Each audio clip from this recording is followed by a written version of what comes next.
Hi, listeners. Hi, Mia. Hello. We're going to be recording a really important episode today. There has been so many emotions that have just been flooding through the hearts and the minds of so many Australians over the last few weeks.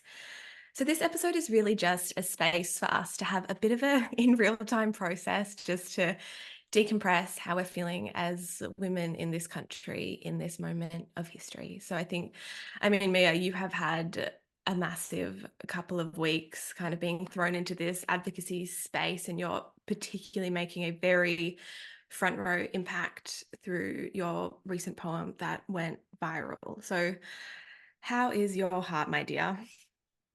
I'm s- I mean I go to say like I'm tired and then I immediately want to Mm. follow that up with like there are women all over the country who are far more like I'm in a safe home, you know what I mean? Yeah.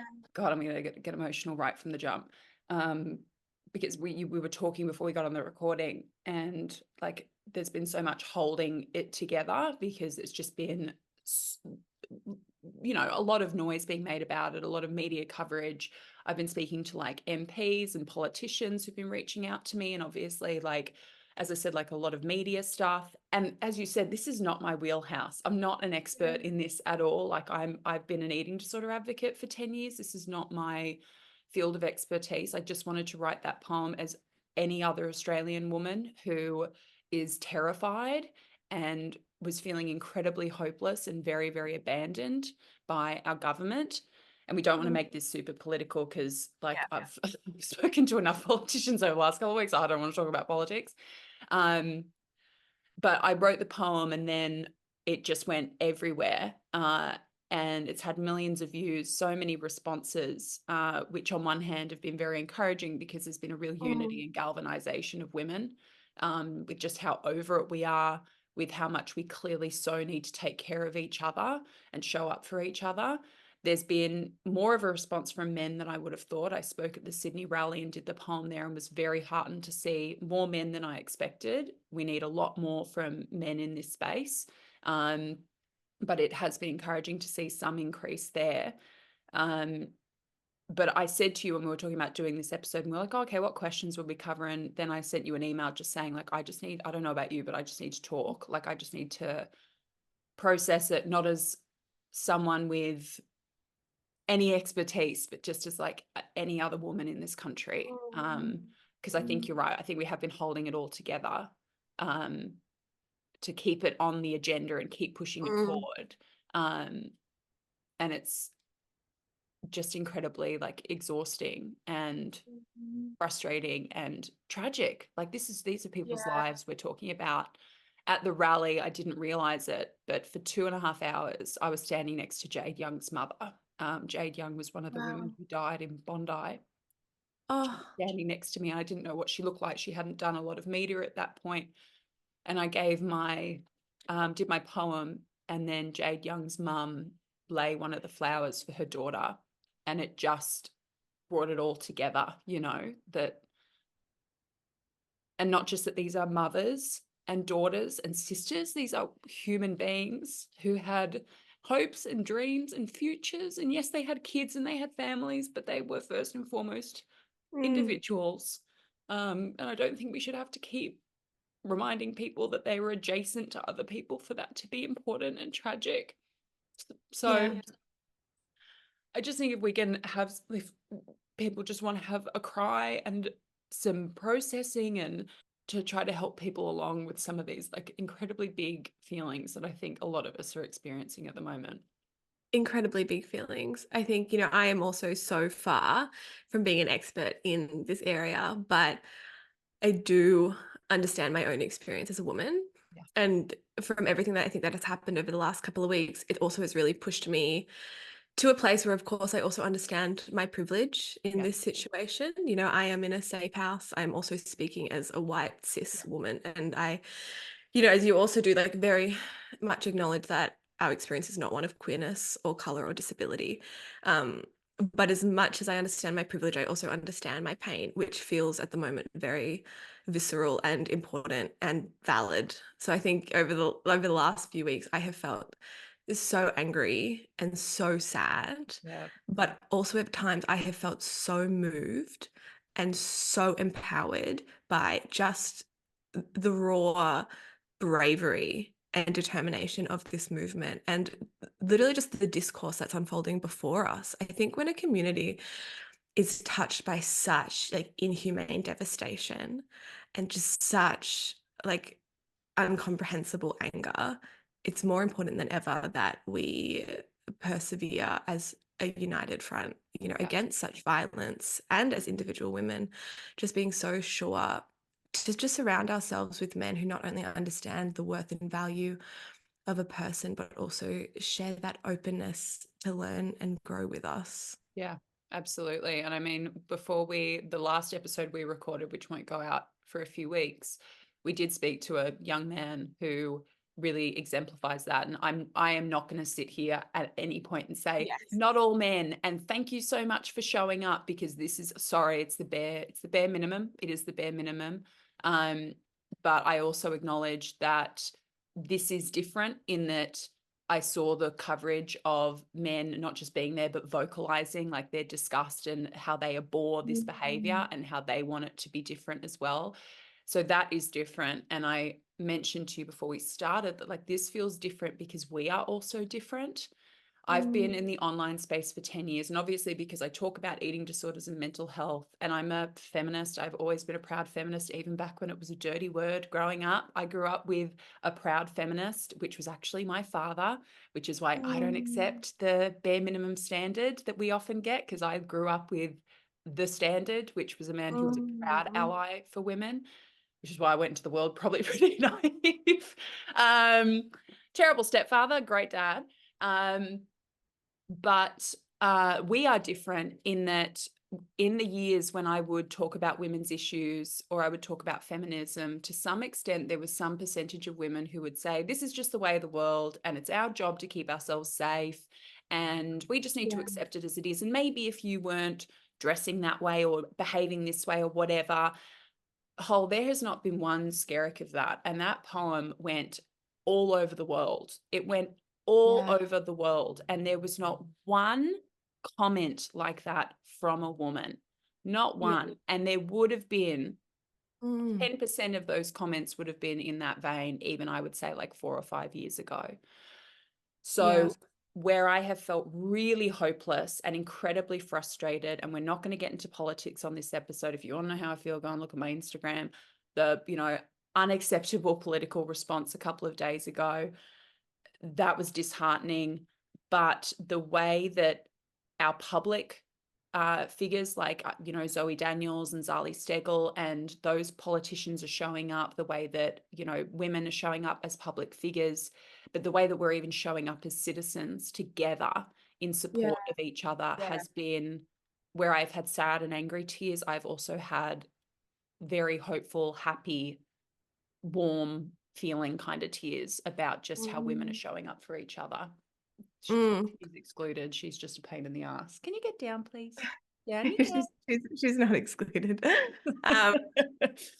I totally agree with what you're speaking to, because I've also felt this remarkable experience over the last couple of weeks. Like it's the power, right, of thousands of people coming together, sharing bravery and voices and standing together in solidarity. It's literally like nothing else. I think it's something about, I don't know what it is, but it's kind of hard to even articulate, but it's like being surrounded by humans who care about the same cause, and whether or not that is like supporting at a rally or supporting online or talking to friends, there are so many ways to actually be an ally, right? I think it's almost this experience of like what your experience feels like it's small, but when it's shared, it's in the name of greatness. Yeah. Like it's so hard to explain, but it feels like this very powerful experience of common humanity.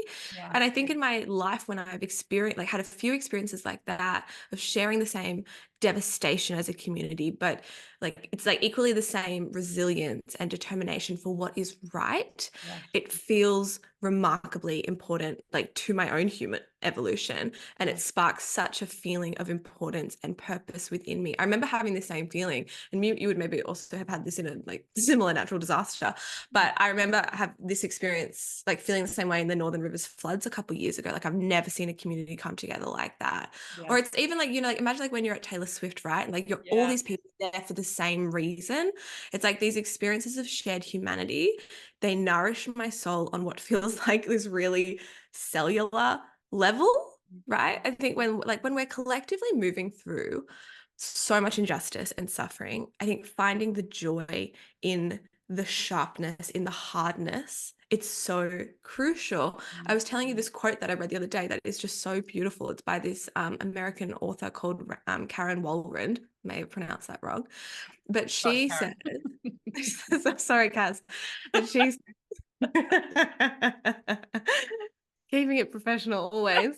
I love it. Um, she says, I will never apologize for embracing joy and beauty, even when the world is falling apart, because my joy and beauty are fuel for my activism. Because I think it's like it's caring about something other than our own immediate experience reminds us that we are human and there is so much more to life than our own inner daily struggles. And collectively, like we're stronger together. Yeah. And it's only together that we can actually make hope to make the world a better place for everyone. So I think, yeah, even though this has been like just between like tears and anger, like the spectrum of human emotion, it also has been like, this is not mundane living right now. Like this is like feeling all of it. And a lot of it is all of it is so important. And I'm actually grateful for all of it. Like I'm grateful to be alive at this moment in history Yeah. where we do get to witness all these women showing up for ourselves in ways that maybe we previously didn't. Yeah. Absolutely. And I mean, being, like I said, being 36 and growing up proudly, my father Yeah. would take us to movies about LGBT themes like The Birdcage or whatever, or something about women, moving through periods of injustice. And he would then sit in the car with us and be like, tell me what you think. What do you think of those men in those dresses? Like, what do you, I'm like, they're so cool. And he'd be like, did you know that people make fun of those people? And, and I'd be like, oh, really? And he'd be like, so if you ever see someone like that being made fun of, like it's your job to say something. It's your job to stand up for that person. And for women as Wow. well, like I grew up with my dad. My dad never said, you can do it too because you're a girl. He just said, you can do it. Like that was it. Like, or if I'd say, I Wow. can't do that, he'd just be like, of course you can. Like, no hesitation. Like, of course you can. And not with any limits or barriers. And so I Wow. was a proud feminist. And I also went to a boarding school that was very feminist driven. Yeah. Founded by Winnie West and Miss Club, who were in a secret relationship. Really flying that feminist flag pretty privately, but they were very Mm. much like feminist driven. So I really grew up not realizing that it was a bad thing, not just to young men, but to young women as well, to like call yourself a feminist. And I had one of my clients here a couple of weeks ago who was at the retreat. Mm. And she's in her early 20s, and she was saying, oh yeah, I'm a feminist, like all my friends are feminists. And I could have, like, I was trying to be professional, so I held it in, but I could have burst into tears because I was like, you Um, just say that? Do you not, like, you like proudly call yourself a feminist at that age, where it was even if it was something that you aligned yourself with, you would only say it in certain circles. Whereas now yeah. it's there is something that has changed slowly, but also quite quickly. And I think that, as much as people turned their nose up at things like Barbie, and I understand that's an incarnation of very white feminism Yeah. and very feminism 101, I think last year was a real turning point in broadening that umbrella to say, this is what it is. It's us showing up for each other across Yeah. all the marginalizations and all the intersections. And obviously there's a deeply complex level of layers underneath that, right? And Yeah. how Yeah. effective white femme, we're not going to get into all of that today, but watch this space. I think that we're going to be going into some areas in the future. But there is a real sense of people getting it, that the not just at these times, but always, that we have to keep showing up for each other in the little moments and in the big moments. It's not to say that it's, leaving our allies who want to come in and be a part of that, but we had to be more united ourselves. Mm. And I think that that's happened very rapidly over the last year, and I'm incredibly encouraged by that. Absolutely. I think if there's like a divide with women, then how are we going to expect men to also, like, of course, then there's going to be separation between like the genders as well. Like we actually need, like, you know, we're all born into this world and we all have to figure out how to do this life thing. And it's about figuring out how do we do it together equally in unity. I love that story about your dad. Like that is, to me, when you're saying that, I'm thinking like this is like that is the expression of masculinity. Like that Yeah. is healthy masculinity. That's what Yeah. it is. Yeah. I think, you know, these words get thrown out, and like, look, I say these words all the time. Like, I say privilege, like, I say toxic masculinity, and I get it. And I've witnessed this a lot with men that I've been having conversations with, that Yeah. they like go into defense about it. Yes.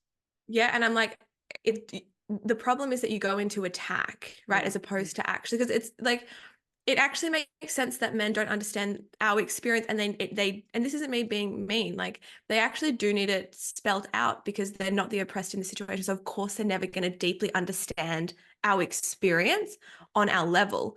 But I think these which is, it's very much a real thing. Like toxic masculinity is absolutely like Yes. a huge cultural social norm, like And a with growing men, with issue. boyhood. It's a huge growing issue. I actually think it is, obviously, you know, not going into politics, like there's a lot of immediate things that need to happen right now in terms of Yeah. safety, but like this is a very ongoing issue. And this is why the element that like feels so upsetting to me is the passiveness of men, Mm. because the overall issue, like the biggest issue here, and this is just my spitballing opinion, is these like social norms of what it means to be a man, right? Because yes, obviously, you know, we're very much talking about a lot of like horrible accounts of like murder and rape and sexual violence, but we're also looking at, like, if we're talking about in a social way, like sexual coercion and harassment and like verbal abuse and like catcalling and objectification of women and like body shaming, slut shaming, victim blaming, like all these things, like these are all the little like crumbs that happen before these like really horrible events. And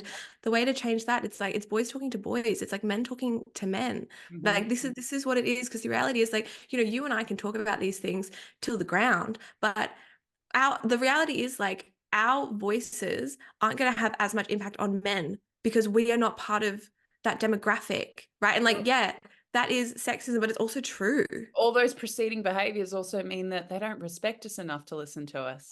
Exactly. So we're Exactly. asked to come in and change the outcomes by having these conversations with people who aren't hearing us. I mean, I'm told, Mia, Totally. you know, when you present these things more logically and you don't get emotional and you don't get upset, then it's more, and I'm like, that's part of the problem. Do you hear yourself?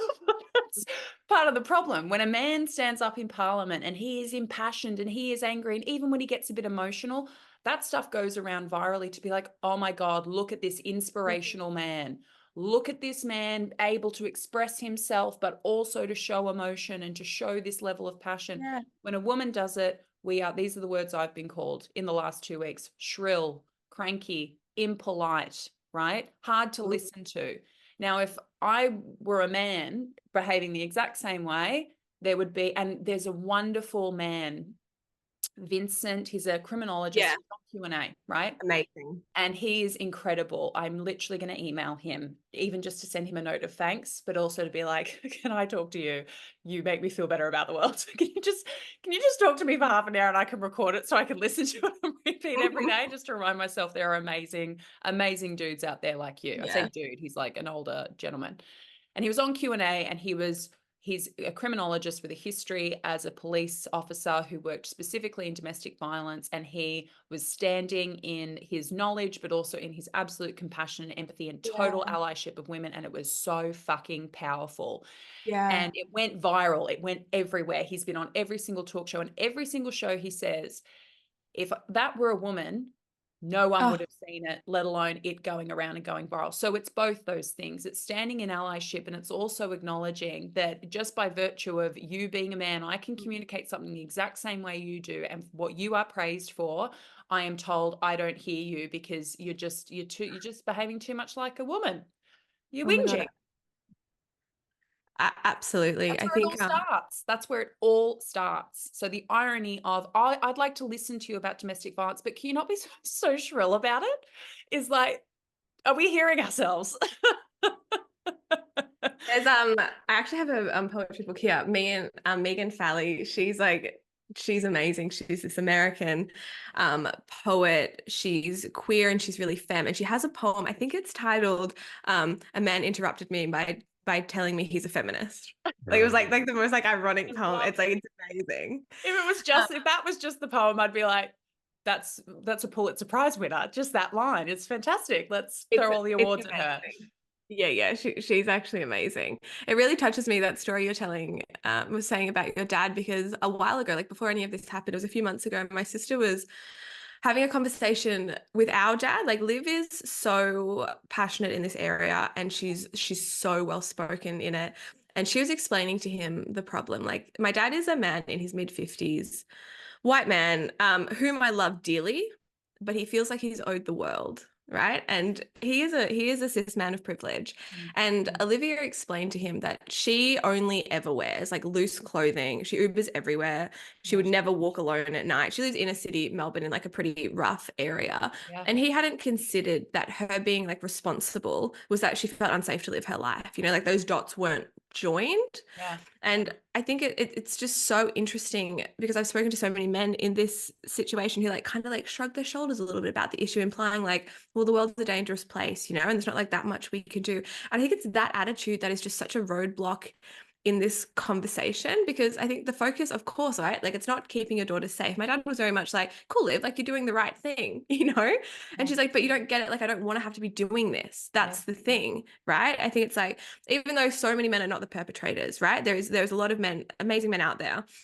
But, you know, my dad would give his life for his kids. Yeah. But would he stand up as an ally and fight for our rights before it gets to crisis? I don't know. Yeah. I actually don't know. I just think, and you know, even like Carrie Bickmore put it so well on that like little video that her and Tommy Little did. She was like, not killing us is not enough. Yes. Like we need more men in this conversation. We need more men to stand up. And even if it's just like if you are a father or a friend or a partner or like a neighbor, whatever it is, like a school teacher, and you're not calling the important women in your life to be like, I just want to know how you're feeling. Like, how are you? Like, be curious. We just need more curiosity, not defense. I agree with you. I agree. And before getting defensive, because the thing is they get defensive and then they have a bunch of questions for you. And it's like, well, do we know what we're getting defensive about, or do you have the information, right? Mm-hmm. Where I've said to many men over the last couple of weeks in particular who want to come into my, and let me give this context as well, like of the millions, not millions, well, thousands of comments, 95% have been women, the remaining 5% have been men, and the smallest percentage have been men who have just said, we're with you. I'm so sorry. I'm trying to find out more and do what I can. That's the tiniest percentage. And then the rest come in with, as you said, defensiveness and subterfuge. Yeah. And I'd put it like this: when I was showing up, as I did, for gay rights and marriage equality, I didn't need that community to make me feel good about not being homophobic before I did something. Yes. Right? Yes.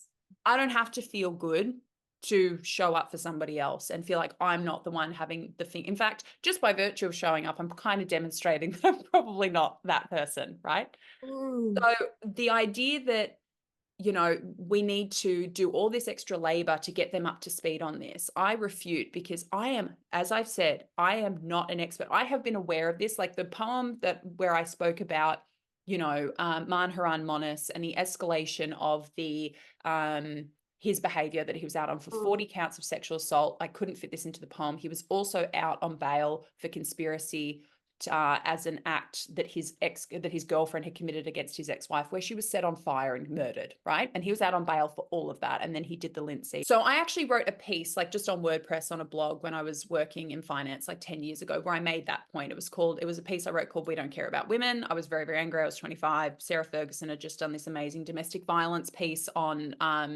Four Corners, or, you know, one of those programs. And I made the connection then about these escalating incidents, right?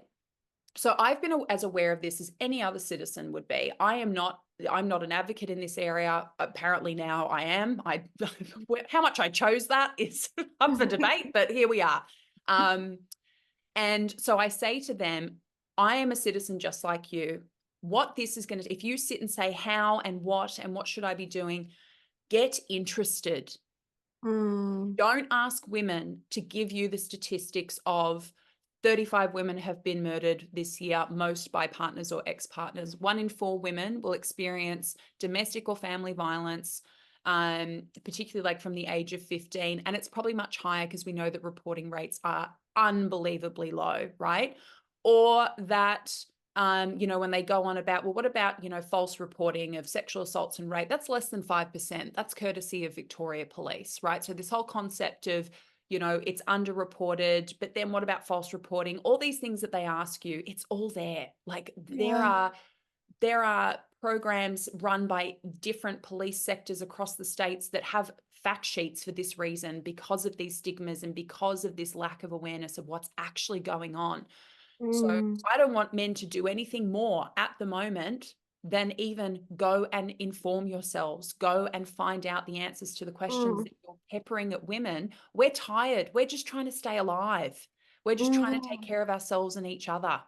It's We're kind of trying lazy as to, well. pardon? It's kind of lazy as well. Yeah.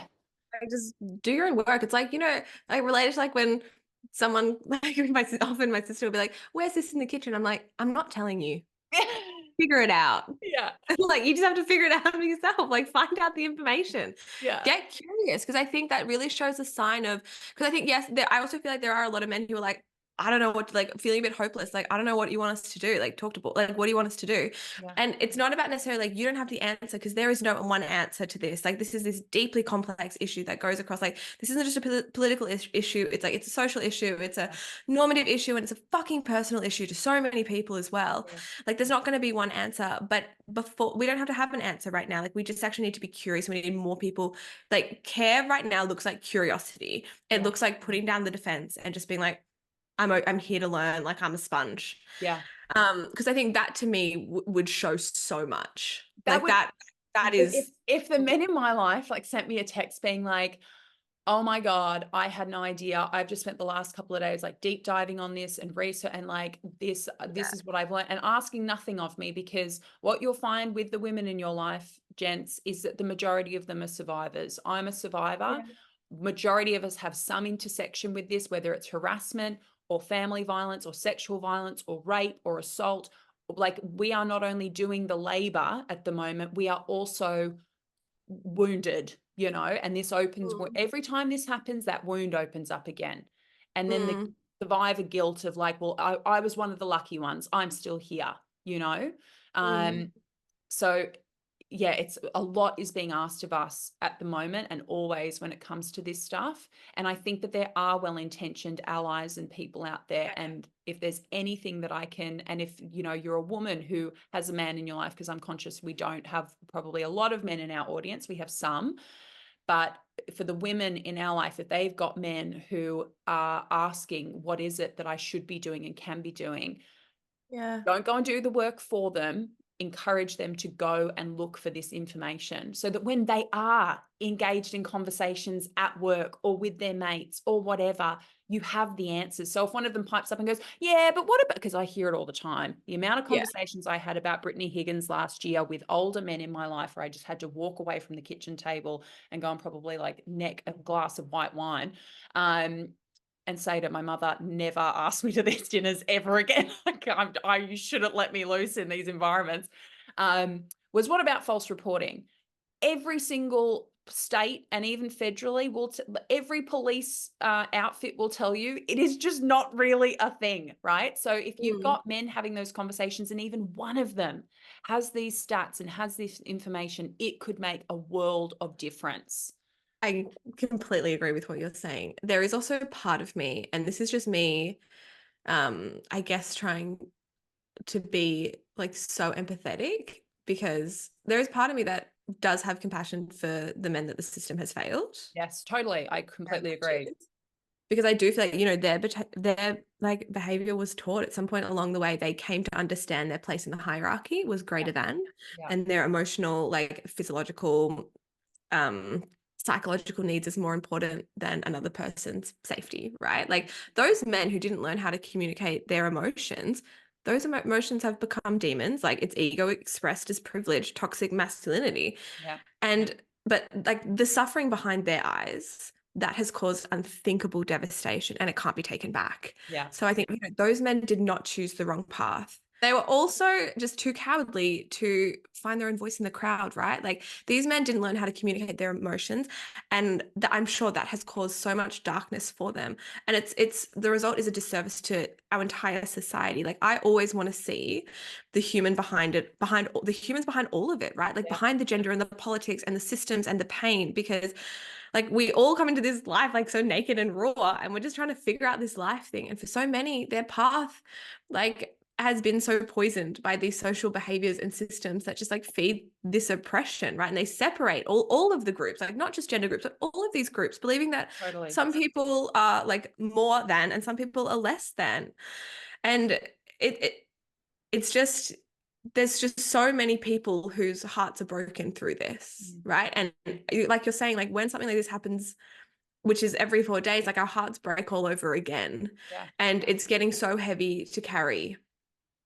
yeah. And it's just getting like more and more confusing and nuanced. And so I think particularly like even just to and then look at the other end of it, right? Like the work that we do. Like we are completely at the other end of this, but and it's not just, yes, of course, that we obviously work with a lot of clients who do have trauma, and a lot of those traumas come from like sexual trauma and violence. But Yeah. it's even like a big, I think I've been reflecting on it a lot and like how our work like kind of fits into this. But the reality of it is that we work predominantly with women, right? And a common thread, and I'm sure you would agree with this, is worthiness. Mm. Or, I mean, it's really the lack of worthiness, right? Like, how many clients, even if it's not they have experienced violence, like they've experienced like a misogynist or body shaming comment that it literally sticks like glue, right? And it's then like embedded in someone's psyche. And then that comment, whatever it was, becomes a reference point for how that person views themselves in the world, right? Like, I can't even count the amount of clients I have that have felt at times like they don't feel worthy to take up space, to be themselves, to open themselves up to the world. Eating disorders kind of are just I would say like an epidemic of unworthiness. But like how many of those Pretty close. beliefs, yeah, like how many of those beliefs that are just darn heavy that women are holding are carrying, that are like so rooted in diet culture, which is so rooted in the patriarchy, right? Like how many women have seen over time like beauty has been this survival mechanism? Like I sure as hell did. Like if I'm thin and I'm beautiful by society's standards, I'm going to be closer to worthy, I'm going to be closer to safe, I'm going Yeah. to be closer to lovable, right? When in reality, like no one is actually safe right now from any of these like dangerous ideologies or men. Yeah, absolutely. And your point about, men being failed by the system, I completely agree. From a mental health perspective, from these, Oh, rigidities around masculinity of not being able to be vulnerable and not being able to reach out for help. And, when men come into the conversation, they say, well, what about suicide rates amongst men? And what about the abysmal mental yeah, health condition of men? And my answer to them is it's all part of the same fucking yeah, system, mate. It's where yeah. we are victims on one end, you are victims, but it isn't our system. So please don't come to Mm, us and ask us to fix it. We can give suggestions, we can give blueprints, but again, it comes back to, are we being taken seriously enough for that even to be absorbed and applied? It all comes back to the same patriarchal structure, that the worst thing you can be as a man is like a woman. And so therefore, if you are like a woman, you are vulnerable and you can ask for help and you can have close connection and you can have deep and intimate conversations with not just women, but with your fellow men, with your friends. I mean, mm, the timing of us doing those episodes with our best friends, where that's what we yeah. talked about in terms of, in part, those relationships have saved us because we are allowed to be vulnerable and we are allowed to process in real time and reach out to our girlfriends in real time and not let things hit crisis point. And I'm not saying that the blame is on, I mean, I'm talking Mm, very broadly about men's mental health. I'm not talking about these men who yeah. then take people's lives, where I have any sympathy or empathy for them, because that misogyny and being a homicidal person is not in the DSM-5. It is not a friggin' Mm, mental condition. Do you know what I mean? yeah. But for more broadly, when men say, well, mental health is part of this and look at the state, yes, we aren't in power in any institutions which influence that. We are not predominantly in power in parliament or across the world in any government. We are not predominantly in power when it even comes to the numbers of men who are incarcerated and how they're rehabilitated. We are not setting policy. We are not a big part of the judicial system.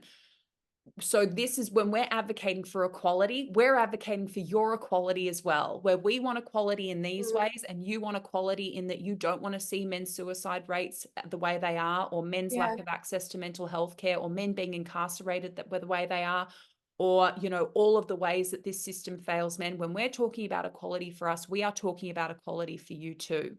So, Mm. we're, you know, this whole concept of, you know, whataboutism and what about, yes, if you held a rally about the rates of men's suicide, I would be there without Mm. question. I would be there. I would show up. Mm. We're asking for you to show up in a part of the system that affects us in a way that is taking our lives and keeping us terrified everywhere. Like, I don't know about you. And look, I'm 6 foot tall. I've always considered myself like, I'm not the easiest person to put into the boot of a car. Like, and I was always like, you know, I walk around fairly confidently and have since I was young, right? Not doing things like going for walks at night and all those Yeah. things, going hiking alone. And do you know what one of my biggest fantasies of my Yeah. life is, Holly? Being able to go for a Mm. hike by myself. Mm. Like, Mm. that is a fantasy of mine, to be able to go up Pigeon House Mountain on the South Coast by myself with no mobile coverage and be like, the chances of something happening to me are incredibly low, which is what it is to be a man going for a hike up Pigeon House Mountain by himself. Mm. For me, it wouldn't be worth it because I would be terrified the whole time, right? Mm. As I've gotten older, and as this, because this is the other thing we have to acknowledge, this is getting worse. It's Mm. not that we're just realizing that this is an issue. These statistics are getting worse. 14 women have been murdered in April alone. This is not, wow, we're shining a light on it. It is getting worse. So we are having all the right conversations. We need to see the right action in the right place. It's beyond the point of conversations, right? The conversations I'm interested in having now are conversations which provide a safe space for the people who need it, Mm. which provide some resourcing for people who need it, coping mechanisms for people who need it. But it's actually not our conversation to really have anymore from a change perspective, right? That's what we've learned. We've tried everything. We've done everything that's been asked of us, and it hasn't changed anything. The statistics are only getting worse. Mm. So I hope that people will come along on the journey with us, because I think you and I, without having spoken about it at length, Mm. know that there is a place for us to be able to highlight these issues and to create one of those corners for people to come to and feel safe and heard and validated and affirmed, Mm. and hopefully spoken for in a way that feels empowering, like we can be a lighthouse for them. um didn't ask for it, didn't go looking for it, but it's here now, you know? And we have to, that's the point of service, right? Like, you go where you are needed. Yeah. Yeah. I feel like that was so beautifully put. It really sums up everything that, yeah, how I also feel about this ongoing conversation. And it's an, it is an ongoing conversation. We're not even close to where we need to be. Mhm. But, as tired as we are also, I think, so equally fueled by our passion Mm. and determination to continue to support women in Yeah, this area.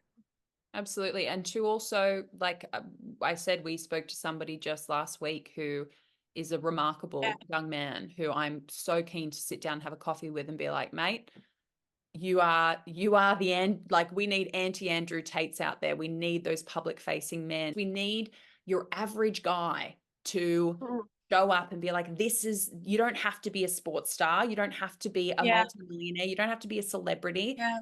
You can just be a good guy, and this is what that looks like. And it is being vulnerable, and it is, having quality friendships where you can share in real time, and where you value the equality of men and women, and you have healthy outlets. And I'm so willing to champion those people and to connect those people Totally. who needs to be connected, and to showcase those people. And you will see our chat with Byron in the coming weeks, because yes, in a sense, we do have to do this together, but